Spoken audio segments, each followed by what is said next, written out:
Okay. All right, good morning. So, our visitors at BMC will be screened in the following way. We've got 2 checklists that we do. Obviously, our first checklist we run through, we make sure that 1 parent per learner will be allowed. We're only allowing two parents or visitors in at a time. We check that there's a mask covering the whole face, nose as well. We make sure that the hair is tied back and out of the face. Then we've got some questions that we ask. The normal screening questions: do you have a cough, do you have a fever, sore throat, difficulty breathing, etc. In the event that you answer yes to any of these questions, you are not allowed to enter the school premises. So from there we go on and we measure the temperature. Jeff will demonstrate now. Jeff, please take my temperature. So, temperature is 35.9, which means I'm quite normal. He will tell me my temperature. He now knows what my temperature is. My hands get sanitized. Thank you, Jeff. As soon as the hands are sanitized and clean, take the register, sign the register. It's got the learner's name, it's got the parents' address, etc. in the event that we need to do tracing. From there, we've got teachers right behind you, Fani. Those teachers then escort our parents into the office or wherever it is that they need to go. No parent or visitor is allowed to be on the school premises. So, learners entering the school, outside, teachers will meet them, social distancing, making sure that they stay apart. We're also checking, making sure that they've got a mask that covers the whole face, especially the nose. From there, they'll be escorted in and they'll start with the questions. Thank you, Tondra. You can go to your teacher. Please, you can find your teacher as well. Do you have the right temperature? Do you have a cough? Do you have a sore throat? These learners are asked the exact same questions as the visitors and teachers. Do you feel weak or tired? Can you taste your food or drink normal? Can you smell normal? Tondra has been checked, he's been screened. All the questions he's asked. The teacher is very happy with his responses. Now we move on to the screening station where his temperature will be taken. As you can see on the ground, we've got lines here to make sure that social distancing is also observed. From here, we've got 4 stations for temperature. Temperature will be taken. Temperature is given.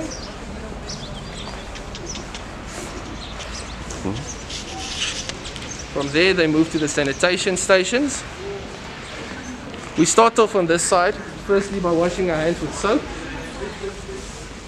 Feel that there's no substitute for soap.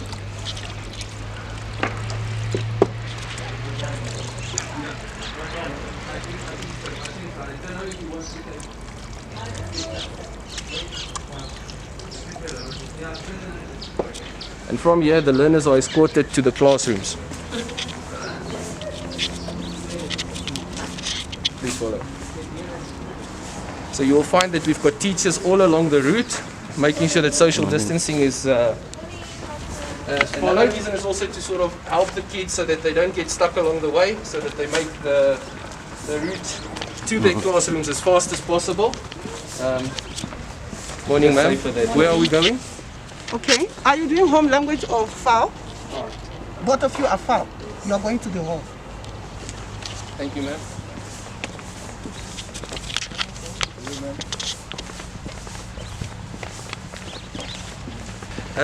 As it's now said that we can't do extramurals or extracurriculum at this point, our field will be off limits, which means as the kids arrive, they're immediately going to their classrooms where we can actually then sort of start the process, orientating them, making sure that they follow the necessary safety precautions. Okay, so we're on our way to the hall. So in the event, as per our tuck shop, we have got our lines painted. We're making sure that we do observe social distancing in this regard as well. We have got sanitation stations all over the school, so that we always keep clean.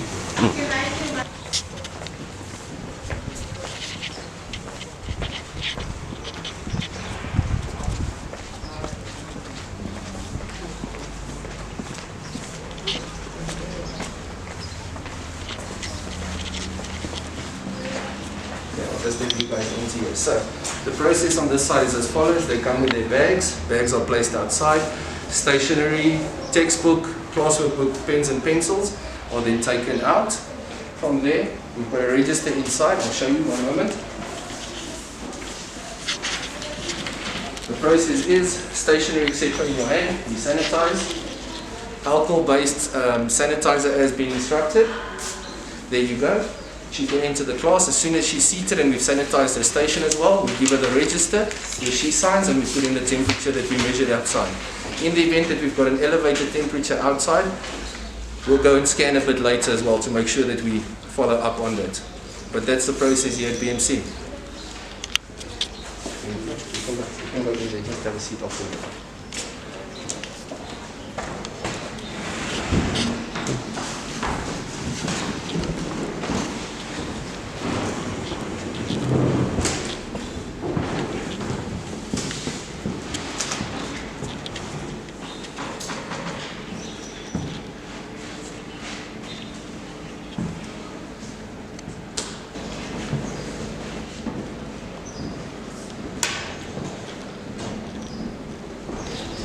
On the field, as I said, in the event that we are going to have break, on the field we've got cones that we're going to be putting down far apart from each other. Oh, okay. Yeah. Learners, when you go and sit at your cone, you can take off your mask and eat your food. But when you stand up from the cone, mask is back on. My name is and you can Memory. move. We are at Balmoral College.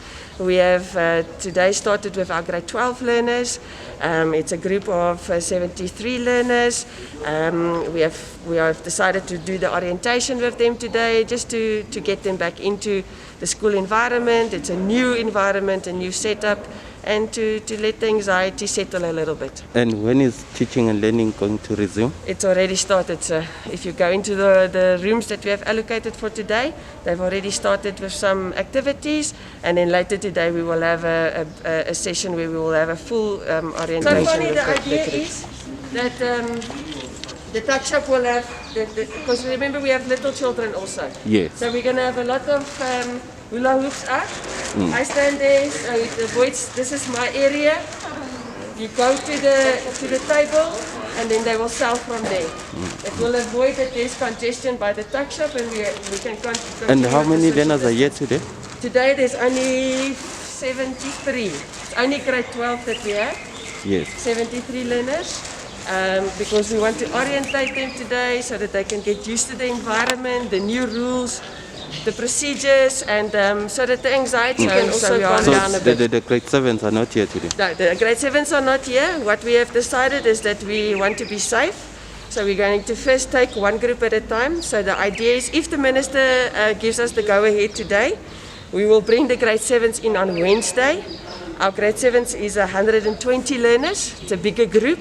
So that's why we wanted to make sure our grade 12s first know and that they are comfortable before we bring a second group in. And then the same process will happen with them. We will have the social distancing, the whole orientation, we go through the rules, we get the learners ready, and then we will see, depending on what the minister says, to then bring in extra groups as we go along. But we will not run above 50% capacity at any time. Mm-hmm. And understanding the situation around this COVID-19, do you think the reopening of school is in the best interest of the learners? You know, it's a very difficult question that, because yes, I think it is a risk, no matter what we do. I think going to level 3 now, it will escalate, more people will get sick. Our biggest concern is our children that is traveling with the transport, and whether the transport will follow the regulations. Here in school we can provide for the environment here, but there is that risk factor for them from home to school, and that's what we are concerned about. And have you been able to procure enough PPEs for both staff and learners? Yes, we had to procure our own PPEs. We have also had an external company come to fog the whole school. We had to have a certificate for that. We had all of our staff has got masks. We purchased extra clothing for the cleaners so that they can wash it off quite easily. So yes, we've got extra sanitizer, extra hand soap, masks, gloves, everything that we should need. The school has got. However, you know, we did get a little bit from the Department of Education. It wasn't enough for the whole school, so we had to top up with that. But we've managed. Okay. We've managed. And are all the teachers oriented on the new, Yes. the amended curriculum? So we had 2 days of orientation last week. We broke the teachers up because it's also, we've got 100 teachers, so we broke it up into 2 groups. We had orientation on the Tuesday, and then we had orientation again for the remaining of the teachers on Thursday. So are you confident they are ready to operate in this You new know, situation? it will be a continuous training process. Like today, we already saw some things that we need to change and improve on, which we will implement today. And we will continue to train and orientate those teachers throughout every week. It will have to be a reminder, you know, guys, we have to take care of this and do this. But I think they are all aware and they are ready to start. Okay, you have touched on the transportation of learners where you see there might be a challenge there. Have you already perhaps consulted them? And We have tried to get hold of our transport drivers. They are working in a private capacity, many of them, so we couldn't get hold of all of them. We have got a meeting with them where we're giving them the regulations that we received from the department, and also where they're signing that they will try and comply to those rules so that our learners are safe. But much more than that we can't really do. It's out of our hands, and that's why we're saying that is a bit of a risk factor for us.